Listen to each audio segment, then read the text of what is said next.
welcome back to the channel. Today we are going to start a पदार्थ विज्ञान subject. पदार्थ विज्ञान subject मध्ये बघा पदार्थ निरूपण. पदार्थ या शब्दाची निरुक्ती पाहूयात आपण. पद्यते गम्यते येनार्थ स पदार्थ. पदार्थ म्हणजे काय तर ज्यामुळे अर्थाला जाणले जाते किंवा त्याचा बोध होतो तर त्याला पदार्थ असे म्हणलेले आहे. पदार्थ हा जो शब्द आहे हा दोन शब्दांनी बनलेला आहे. एक आहे पद म्हणजे सार्थक शब्द किंवा अक्षर आणि अर्थ म्हणजे बोध होणे किंवा ज्ञान होणे असं म्हणलेलं आहे त्याला. बरोबर आहे का? हो. तर आता बघा ना, पदार्थ म्हणजे काही नसून अर्थाला जाणणे म्हणजे जो सार्थक शब्द आहे, जो सार्थक अक्षर आहे, त्याच्यापासून जो होणारा बोध आहे, त्याच्यापासून जे होणारं ज्ञान आहे, तर त्याला काय म्हणलेलं आहे? तर त्याला म्हणलेलं आहे पदार्थ म्हणलेलं आहे. बरोबर आहे का? हो. पदार्थाची व्याख्या आपण पाहूयात. पदार्थाची व्याख्या काय आहे तर पदस्य अर्थ पदार्थ म्हणजे ज्याचा बोध पदाने होतो त्याला पदार्थ असे म्हणलेले आहे. पदाद्वारे ज्याचा बोध होतोय तर त्याला पदार्थ असे म्हणतोय. हे कोणी सांगितलेलं आहे? हे न्यायदर्शनाने सांगितलेलं आहे. प्रमिती. प्रमिती विषया पदार्था. आता हे सप्तपदार्थी बघा. प्रमिती विषया पदार्थ म्हणजे काय तर यथार्थ जाणण्याच्या विषयाला पदार्थ असे म्हणतात. बरोबर आहे का? म्हणजे यथार्थ या शब्दाचा अर्थ होतो तथ्य, ट्रुथ. ट्रुथ ज्याच्याकडून जाणलं जाते, ज्याच्याकडून समजून घेतले जाते, ज्याच्याकडून बोध होतोय त्याचा, तर त्या प्रमिती विषया पदार्थ, त्या यथार्थ जाणण्याच्या विषयाला पदार्थ असे म्हणतात. म्हणजेच जो जाणला जातो त्याला पदार्थ असे म्हणतो. बरोबर का? आता अर्थपदस्य पदार्थ म्हणजे काय तर पदाच्या अर्थाला पदार्थ असे म्हणतात. पदाचा जो अर्थ आहे तर त्याला पदार्थ असे म्हणतात. हे तिसऱ्या ह्याच्यात सांगितलेलं आहे बघा. कन्फ्यूज होऊ नका. परत एकदा बोलतो. पदार्थ म्हणजे काय तर ज्याच्याद्वारे बोध होतो, ज्याच्याद्वारे ज्ञान होते ते म्हणजे पदार्थ. पदार्थ शब्द हा दोन शब्दांपासून बनलेला आहे. एक आहे पद, एक आहे अर्थ. पद म्हणजे काय तर सार्थक शब्द किंवा अक्षर आणि अर्थ म्हणजे बोध होणे. बरोबर. पदार्थाच्या व्याख्या पाहिल्या आपण. पदस्य अर्थ पदार्थ ज्याचा बोध पदाने होतो त्याला पदार्थ असे म्हणलेलं आहे. हे न्यायाने सांगितलं. प्रमिती विषया पदार्था सप्तपदार्थी. यथार्थ ज्ञानाच्या विषयाला पदार्थ असे म्हणतात. म्हणजे जो जाणला जातो त्याला पदार्थ असे म्हणतोय. बरोबर आहे का? तिसरा आहे अर्थपदस्य पदार्थ म्हणजे पदाच्या अर्थाला पदार्थ असे म्हणतोय. तर हे पदार्थाच्या व्याख्या होत्या आणि ही पदार्थाची निरुक्ती पद्यते गम्यते येनार्थ स पदार्थ ज्याच्यामुळे अर्थाला जाणले जाते, ज्याच्यामुळे अर्थाचे ज्ञान होते तर ते म्हणजे पदार्थ आहे. बरोबर का? तर हे इतकं होतं. पदार्थाचे लक्षण पाहूयात आपण. पदार्थाचे लक्षण जे आहे तर ते अभिधेयत्व पदार्थ सामान्य लक्षणम हे तर्कदीपिकाने सांगितलेलं आहे बघा. अर्थात ज्याला कोणते तरी नाव आहे किंवा नाव धारण करण्याची क्षमता ज्याच्यामध्ये आहे त्याला पदार्थ असं म्हणतो बघा. अभिधेयत्वम पदार्थ सामान्य लक्षणम. पदार्थाचं जे लक्षण आहे तर त्याचे दोन लक्षणं सांगितलेले आहेत. एक सामान्य आणि एक विशेष. त्याच्यामध्ये पहिलं बघा अभिधेयत्वम पदार्थ सामान्य लक्षणम म्हणजे ज्याला कोणते तरी नाव दिलेले आहे. आपण वर्गातलं समजा शिक्षकांना जर विद्यार्थ्यांची नावं माहीत असतील तर ते काय करणार, नावं घेऊन बोलणार. समजा ए तू उत्तर सांग, ए तू मागचा उत्तर सांग, तो पुढचा उत्तर सांग. तसं जर सांगितलं तर ते कळणारच नाही ना कुणाला सर विचारतायत. बरोबर का?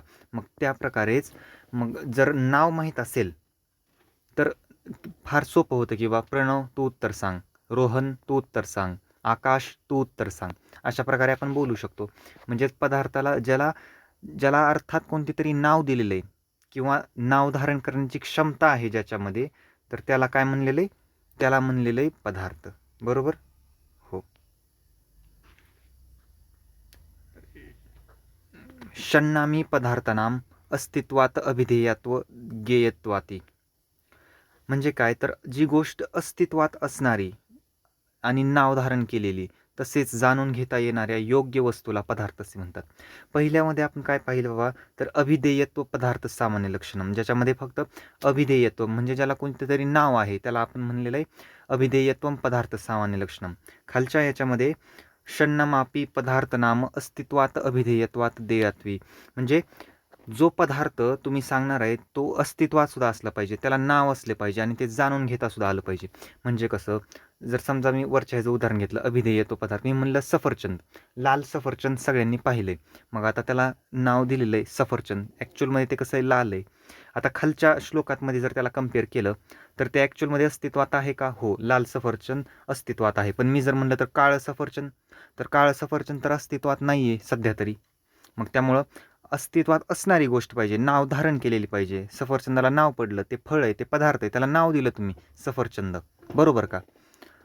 आणि सफरचंदाला जाणून सुद्धा घेता आलं पाहिजे, त्या योग्य वस्तूला जाणून घेता येणं म्हणजे ते पदार्थ होय. आता पदार्थ संख्या व प्रकार काय आहेत, किती आहेत हे आपण पाहूया. आता प्रत्येक आचार्यांचं, प्रत्येकांचं वेगवेगळं मत आहे या पदार्थावर. ते एक एक एक आपण पाहूयात. द्विविधमेव खलु सर्व सच्चासच्च. आता हे चरकांचं काय मत आहे बघा. चरकांच्या मते संपूर्ण सृष्टीमधील पदार्थ हे 2 प्रकारात विभागले आहेत. एक आहे सत्पदार्थ आणि एक आहे असत पदार्थ. सत म्हणजे काय, तर सत म्हणजे भाव पदार्थ आणि असत म्हणजे अभाव पदार्थ.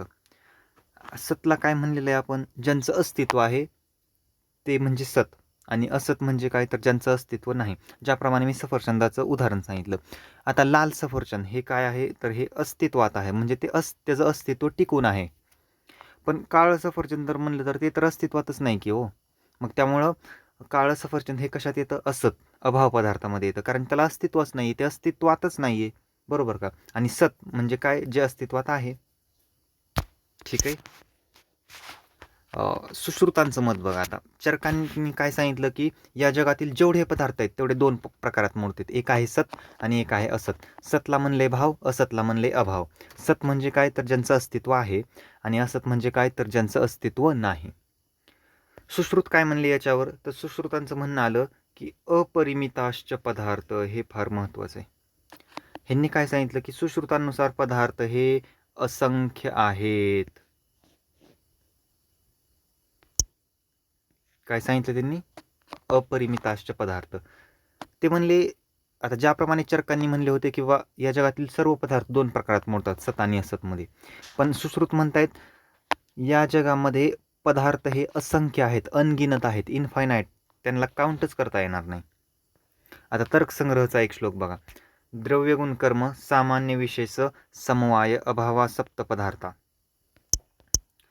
द्रव्य गुण कर्म सामान्य विशेष समवाय,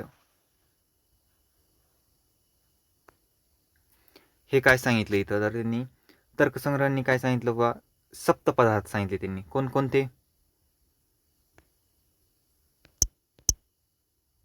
तर ते म्हणजे द्रव, गुण, द्रव असेल, गुण असेल, कर्म असेल, सामान्य विशेष समवाय. म्हणजे द्रव गुण कर्म सामान्य विशेष समवाय एवढे असून याच्यात अजून एक ॲड केलाय, आणि तो म्हणजे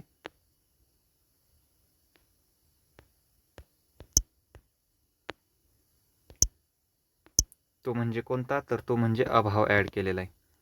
म्हणजे हे 6 + 1 हे किती होत आहेत, हे होत आहेत 7 पदार्थ होत आहेत. सप्त पदार्थ सांगितलेले आहेत. द्रव्य गुण कर्म सामान्य विशेष समवाय + 1 अभाव. जैन दर्शनानं काय सांगितलेलं आहे, जैन दर्शनानं जीव, अजीव, आस्त्रव, बंध, संवर, निर्जरा, मोक्ष, पाप आणि पुण्य असे 9 पदार्थ मानलेले आहेत. कुणी, जैन दर्शनानं. जीवाजीवास्त्र बंध, संवर, निर्जरा, मोक्षात तत्वम, तत्वम अशा पाप आणि पुण्य 2 आहेत असे. तर हे काय सांगितलेले त्यांनी, 9 पदार्थ सांगितलेले आहेत, बरोबर का? 7 तत्व आहेत आणि 9 पदार्थ आहेत. 7 तत्व कोणकोणते, तर जीव, अजीव, आस्त्रव, बंध, संवर, निर्जरा, हे 7 मोक्ष, हे 7 तत्व आहेत. आणि त्याच्यामध्ये जर 2 आपण पाप आणि पुण्य ॲड केले तर ते काय होतात, तर ते 9 पदार्थ होतात. हे असं लक्षात ठेवायचं. चरकाचार्यांनी काय म्हणले परत, सामान्याचं विशेषाचं गुणान द्रव्यानी कर्मचं समवायचं तज्वावा तत्रोक्त विधिमस्थिता. आयुर्वेदानुसार चरकांनी 6 पदार्थ सांगितलेले आहेत, त्याला आपण षड्रस म्हणलं. षड्रस सांगितलेले आहेत, म्हणजे 6 रस सांगितलेले आहेत. कुणी? तर चरकांनी. आयुर्वेदानुसार चरकांनी 6 पदार्थ सांगितलेले आहेत.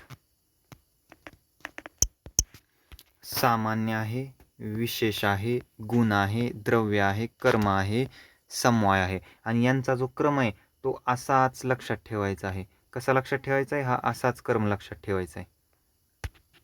बरोबर का? सामान्य, नंतर विशेष, नंतर गुण, नंतर द्रव्य, नंतर कर्म आणि समवाय. म्हणूनच श्लोकामध्ये आधी सामान्यचं विशेषचं गुणानं, द्रव्यानी कर्मचं, समवायाचं तज्जाता,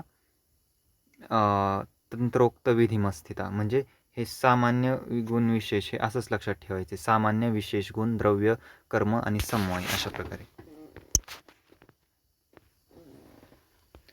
आता आपण या सगळ्यांना एका टेबलमध्ये समराईज करूयात.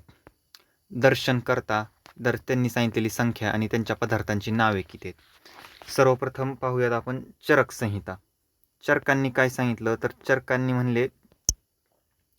चरकांनी 6 पदार्थ सांगितलेले आहेत. आपण पाहिलेत, सामान्य, विशेष, गुण, द्रव्य, कर्म, समवाय. हे चरकाचार्यांचं मत होतं. सुश्रुतांनी सांगितलं ते असंख्य पदार्थ आहेत, अपरिमिताश्च पदार्थ, ज्यांना मोजताच येणार नाही, जे असंख्य आहेत, जे इनफायनाईट आहेत, जे अनगिनत आहेत. हे कुणाचं मत होतं? सुश्रुतांचं. सांख्यदर्शनानं काय सांगितलं? सांख्यदर्शनाचे रचयिता होते कपिल मुनी. त्यांनी सांगितलं की 25 पदार्थ आहेत. आता 25 पदार्थ कसे होतील? प्रकृती, महान, अहंकार, 11 इंद्रिये, पंचतन्मात्रा प्लस पंचमहाभूत आणि 1 पुरुष. एवढे जर तुम्ही सगळे काउंट केले तर हे 25 होतात. आता जी अव्यक्त आहे त्या अव्यक्तमध्ये प्रकृती प्लस पुरुष हे 2 येतं. हे प्रकृती प्लस पुरुष हे 2 मिळून अव्यक्त तयार होतं. त्यामुळे हे सगळे सांख्यदर्शनाने किती सांगितलेले आहेत? 25 सांगितलेले आहेत पदार्थ. योगदर्शनाने त्याच्यापेक्षा एक जास्त सांगितलेला आहे, 26. कोणता? सांख्यदर्शनचे जेवढे आहेत प्लस एक ईश्वर करायचा, तर तो जे येईल ते आकडा येईल 26. हे कोणी सांगितलेलं आहे? तर हे सांगितलेलं आहे योगदर्शनानं. योगदर्शन कोणी लिहिलेलं आहे?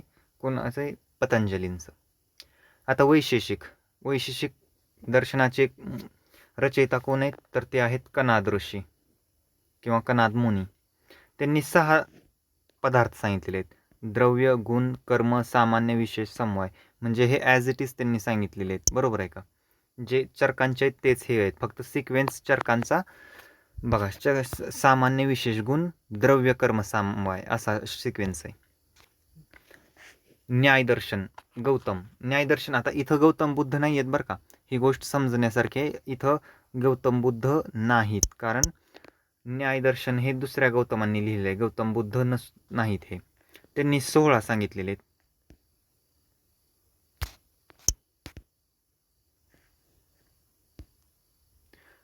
प्रमाण आहे, प्रमेय आहे,